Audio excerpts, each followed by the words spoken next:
Radio मिर्ची presents एक पुरानी कहानी।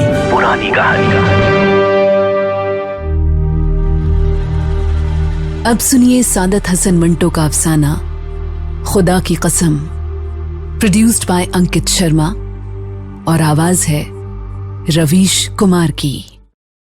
Long years ago, we made a tryst with destiny, and now the time comes when we shall redeem our pledge.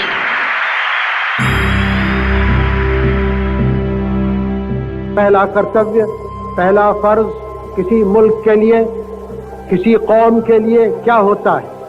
पहला फर्ज है अपनी आज़ादी को मजबूत करना, कायम रखना। हर बात को इसी गज से नापना होता है। ये चीज़ हमारे मुल्क की आज़ादी को कायम रखती है, हमारे मुल्क की एकता को कायम रखती है, हमारे मुल्क की तरक्की करती है कि नहीं।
रफू कर दे।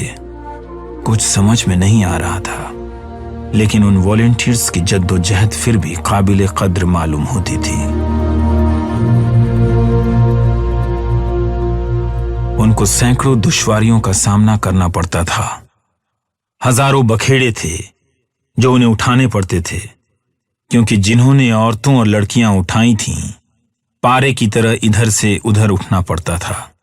आज इधर, कल उधर, अभी इस मोहल्ले में, अभी उस मोहल्ले में, और फिर आसपास के आदमी भी उनकी मदद नहीं करते थे। अजीब अजीब दास्तानें भी सुनने में आती थीं। एक अफसर ने मुझे बताया कि सहारनपुर में 2 लड़कियों ने पाकिस्तान में अपनी वालिदैन के पास जाने से इनकार कर दिया। दूसरे ने बताया कि जब जालंधर में जबरदस्ती एक लड़की को निकाला गया तो काबिज के सारे खानदान ने उसे यूं अलविदा कही जैसे वह उनकी बहू हो और किसी दूर दराज सफर पर जा रही हो। कई लड़कियों ने वालिदैन के खौफ से रास्ते में ही खुदकुशी कर ली।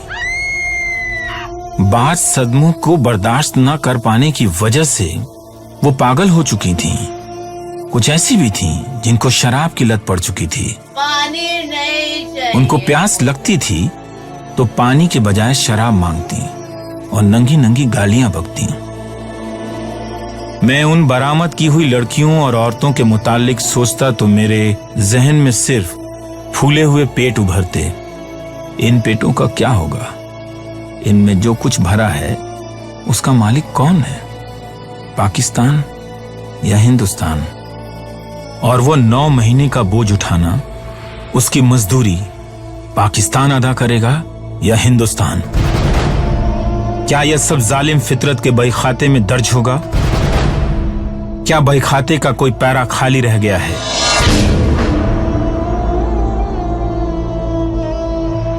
बरामद औरतें आ रही थीं, बरामद की हुई औरतें जा रही थीं।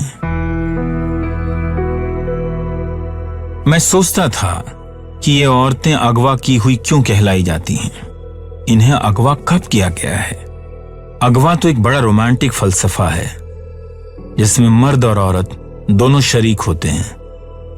अगवा तो एक ऐसी खाई है जिसको फांदने से पहले दोनों रूहों के सारे तार झंझना उठते हैं।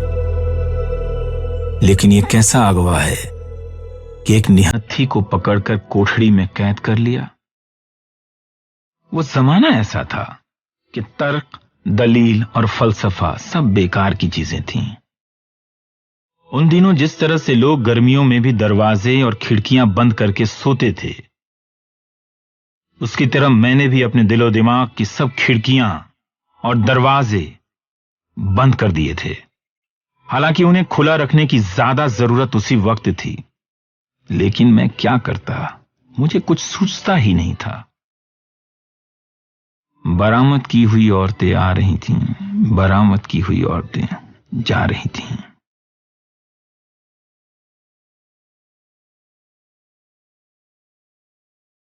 ये दरामद और बरामद जारी था, तमाम व्यापारिकता खुसूसियात के साथ। पत्रकार, अफसाना निगार और शायर अपने कलम उठाए शिकार में मसरूफ थे। खबरों, अफसानों और नज़्मों का एक सैलाब था कि उमड़ा चला आ रहा था। कलमों के कदम उखड़ उखड़ जाते, इतने शिकार थे कि सब बौखला गए थे। एक अफसर मुझसे मिला और कहने लगा, तुम क्यों गुमसुम रहते हो? मैंने कोई जवाब नहीं दिया। उसने मुझे एक दास्तान सुनाई।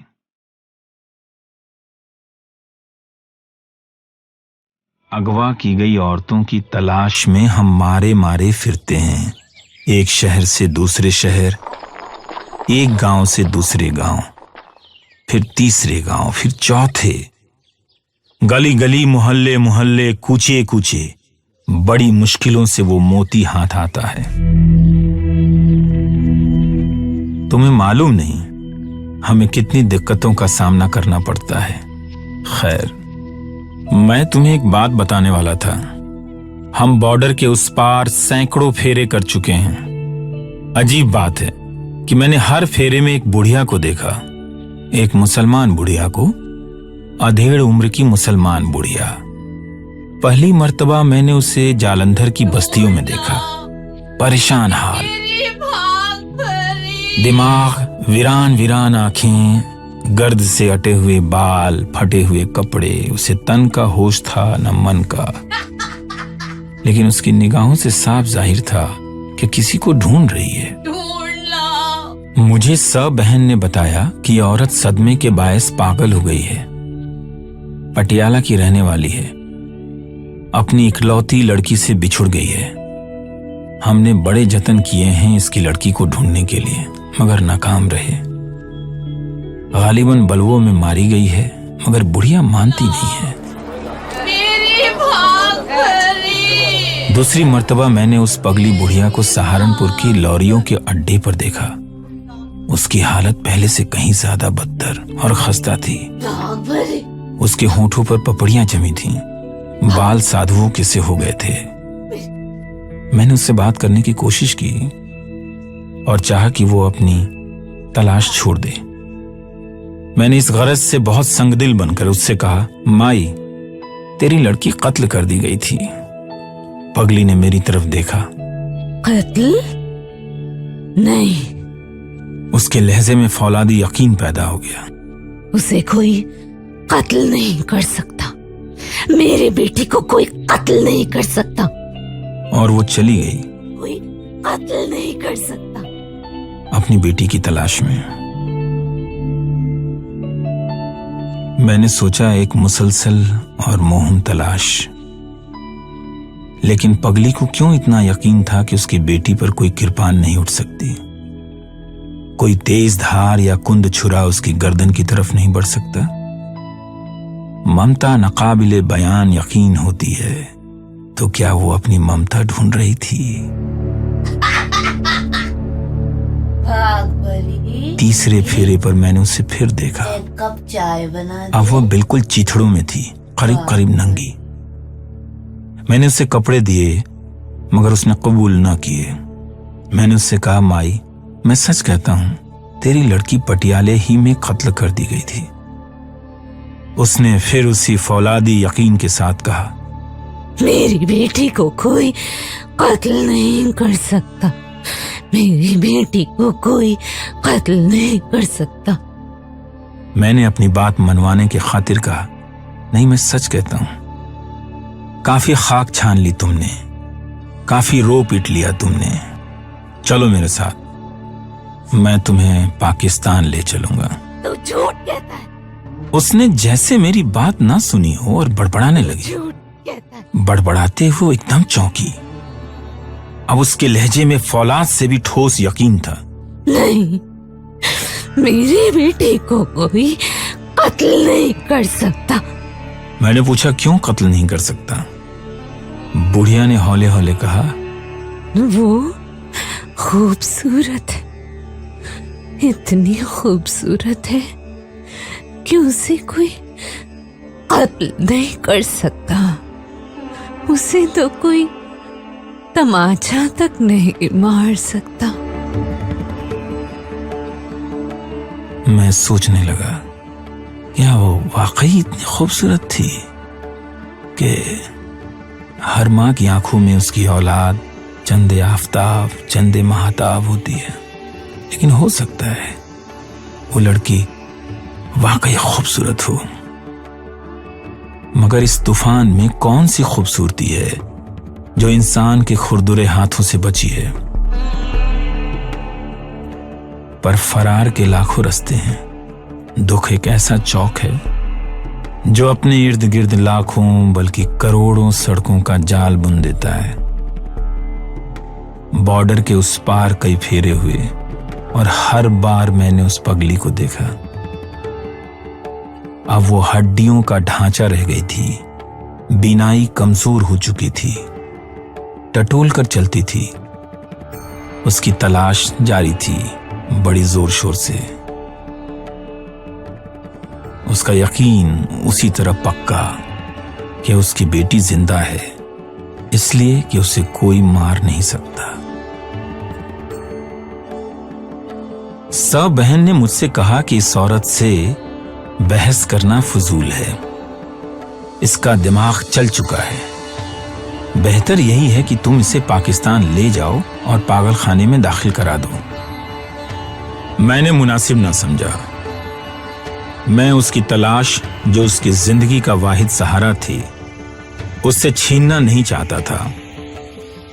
मैं उसे एक लंबे चौड़े पागल खाने से, जिसमें वो मीलों का फासला तय करके अपने पांव के छालों की प्यास बुझा सकती थी, वहां से उठाकर एक मुख्तर सी चार दीवारी में कैद कराना नहीं चाहता था। मेरी भाग भरी।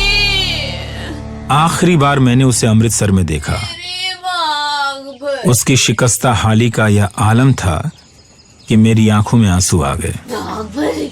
और अब मैंने फैसला कर लिया कि उसे पाकिस्तान ले जाऊंगा और पागल खाने में दाखिल करा ही दूंगा। भाग भरी, भाग भरी। वह फरीद के चौक में खड़ी अपनी नीम अंधी आंखों से इधर उधर देख रही थी। जिंदा है। मैं सब बहन के साथ एक दुकान पर बैठा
पे।